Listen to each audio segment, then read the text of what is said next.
Michigan Out of Doors Magazine's OD is brought to you by Country Smokehouse of Almont, offering the best quality and satisfaction in homemade meats, sausage, and jerky. It's a Michigan destination. Check out the website at countrysmokehouseinc.com. And by Williams Gun Sight, located in Davison. Williams Gun Sight has Mid-Michigan's largest selection of used guns with over 2,000 in stock every day. Check out the website to view inventory and prices.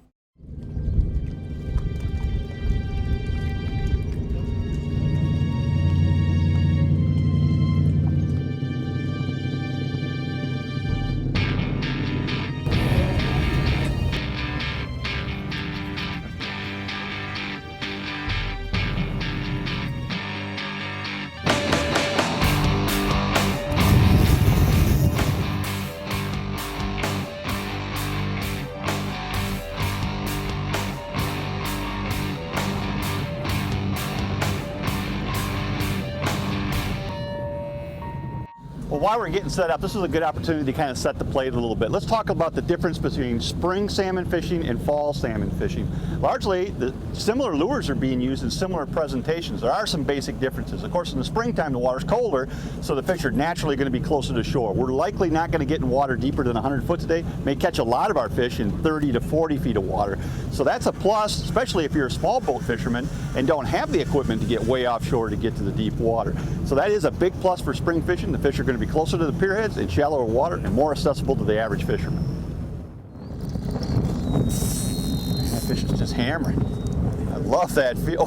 Oh my goodness. Back off the drag there, Mark. Let him run. Wow, he's just pulling.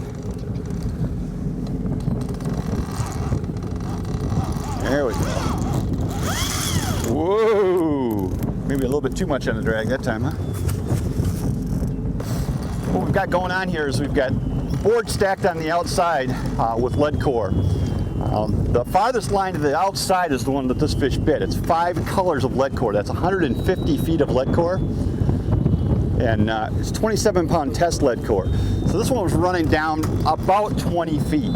And what we're doing right now is we're bringing this fish over top of the inside lead core line, which is out about 7 colors, which is probably running down 30, 35 feet. And that way we can bring one line over top of the other without worrying about these fish tangling. When they run hard like that, it gets a little bit scary because that fish could run right down and cross another line. But I think we got him under control here. Wow, is this wind something else? In these rustics that we're dealing with today, this board can easily dive. So the way to try to avoid that is to lower your rod tip a little bit when you're fighting the fish. When the board's there, fish on the rigger. Get him. Let me go underneath the jowl. There we go. There we go, double header. That's good stuff. So when I keep this rod tip down while I'm reeling the board in, I can prevent that board from diving.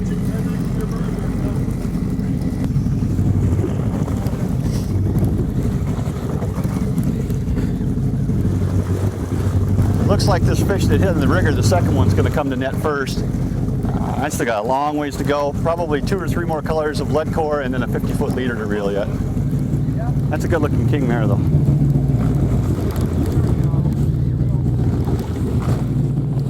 Well done, guys. Beautiful fish. I'm almost ready. I'm in the leader. You can, as soon as you get that fish cleared, Joel, we'll go right back to this one.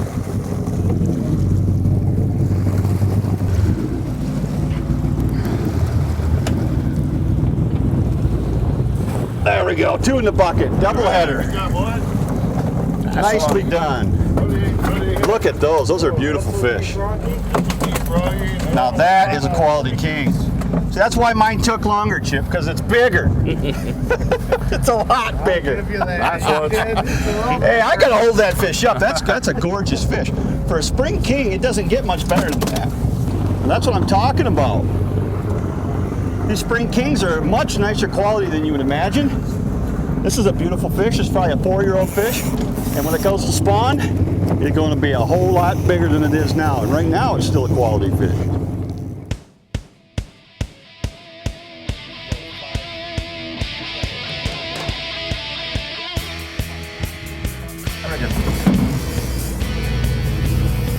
That's that same rigger that went before.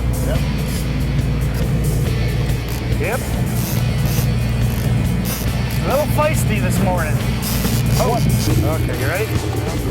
Ready? Oh, come here. Here we go. Nice.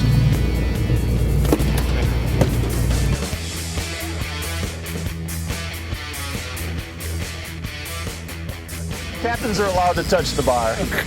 Nobody else. Full of vinegar, man. Good looking fish. Another good looking fish. Nice job, Steve. Excellent. Nice spring king. Got pretty there this time of year. Beautiful spring king. A little bit smaller one, but be great table fare. Probably a 6-8 pounder. Hit on a chili goose. I see you got the line. I see you got the line through the guides on this one.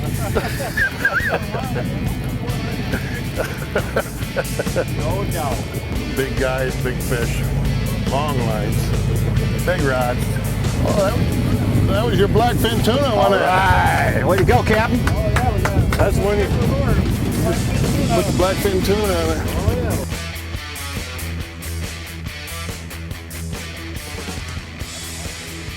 Slime me, bud. You got a little loose slime. Oh yeah. A lake trout. It is indeed. Ready, big guy? Here she comes. Well, that's the first fish of a different flavor. Not the biggest lake trout I've ever caught, but it's really nice to add a little bit more mix to the fishing here.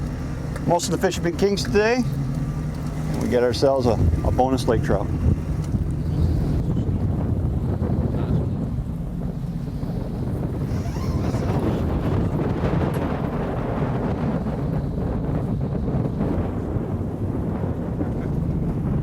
There's the leader.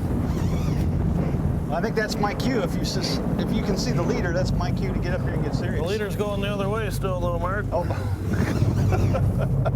oh, I see.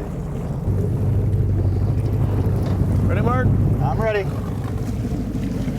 We got a little bit of a copper wrap up here, but not too bad. Hopefully we can untangle him. Hold him right there. Let me get that out of there. Okay. Another fine example of the St. Joe spring salmon. That blackfin tuna again? That's the blackfin tuna again. One thing's been consistent, every fish on a spoon today. Every fish on a spoon. Every single fish has come on a spoon. So I guess that's no surprise, but still nonetheless. Before we go ahead and reset this rig, essentially what we've got is just a diving planer, nothing fancy up in the front. And then what we've done uniquely or different here is we've added a rotating flasher behind the diver. This happens to be called a Big Al fish flash. These things are amazingly popular on the West Coast. All the salmon guys out there believe in them, but they really haven't caught on here in the Great Lakes, so we're trying to experiment with them. And what it does, of course, it catches a lot more flash and attraction.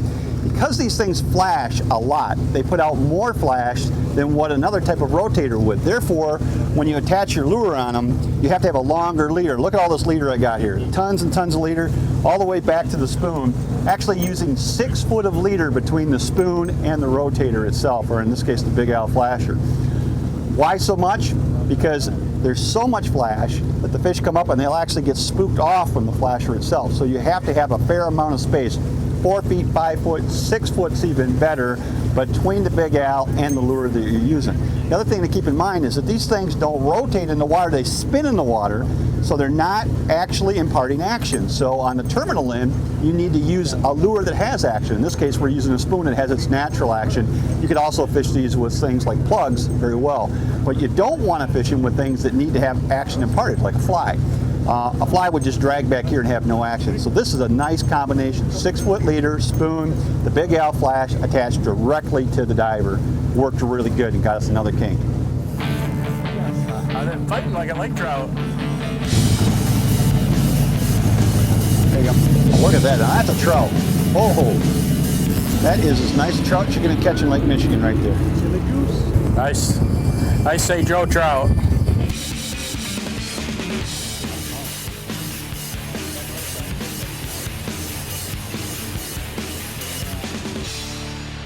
Get out and get yourself some spring kings.